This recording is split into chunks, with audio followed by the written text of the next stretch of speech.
આજે તો મેં નવી હેરસ્ટાઈલ કરી હતી તો ભાઈ પીયુને પૂછવા આવ્યો તમે કેવો દેખાવ પીયુ કે મસ્ત લાગે ત્યાર પછી અમે આવી ગયા લિફ્ટમાં કેમ કે અમે જાવું છે બેનની ઘરે જમવા માટે તો લિફ્ટમાં જવું પડે ને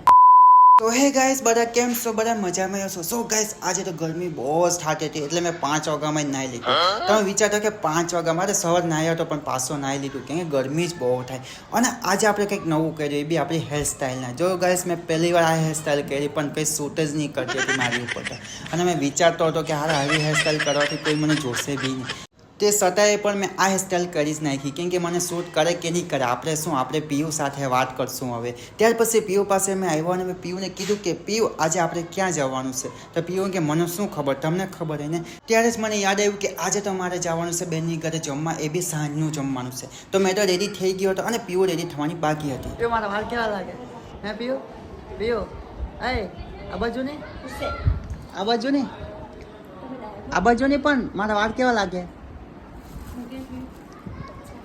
હરકું કે ને